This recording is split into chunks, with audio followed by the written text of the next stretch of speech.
Assalamualaikum, boleh nak berikan pandangan secara ringkas mengenai isu penggunaan nama Allah oleh bukan Muslim? Ini banyak dah soalan-soalan ni. Saya rasa saya pun sudah banyak kali jawab. Pendapat saya sendiri dan pendapat orang lain, saya lebih setuju tak bolehlah dulu, tak boleh benarkan. Kita ada kuasa, kita ada kuasa, gunalah kuasa. Sebab dia guna tu bukan saja-saja. Kita pun tahu sebenarnya dalam Quran ada orang kafir guna nama orang kafir Abdullah pun ada. Semua tahu. Tapi keadaan sekarang ni lain. Realiti, kenyataan sekarang ni dengan maksud lain. Bukan nak ubah untuk seluruh dunia, untuk semua Bible dalam dunia ni, tidak. Kenapa di sini? Itu yang dipersoalkan. Ada motif lain, maksud dia tidak baik di sebaliknya. Jadi kita orang Islam kena faham juga keadaan semasa. Dari segi asasnya, pada asasnya memang diguna dalam Rasulullah SAW. Orang kafir pun sebut Allah, dalam Quran sendiri sebut. Tapi jangan kita ingat bila dalam Quran sebut setiap masa, walaupun membahayakan kita, mengancam kedudukan kita, kita boleh.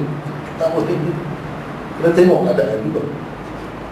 Jadi saya setuju dengan orang yang mengatakan tak boleh.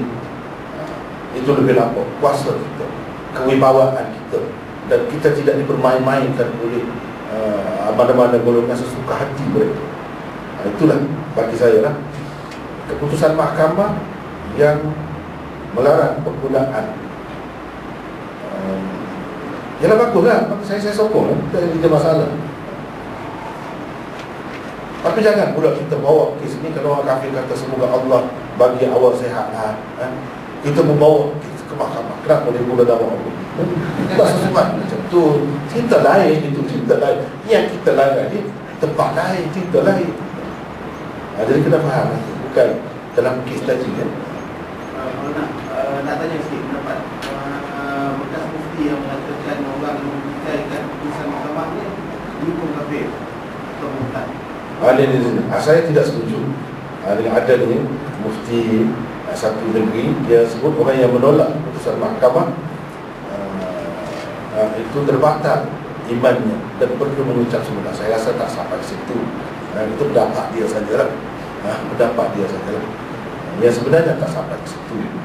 Cuma ini dia berkait dengan masalah siasat, lebih ke situ.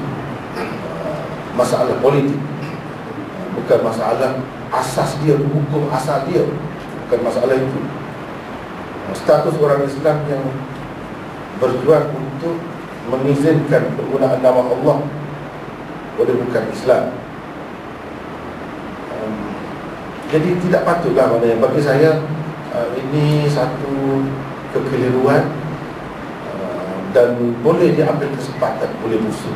Sepatutnya kita tidak mendedak dari kita. Allah.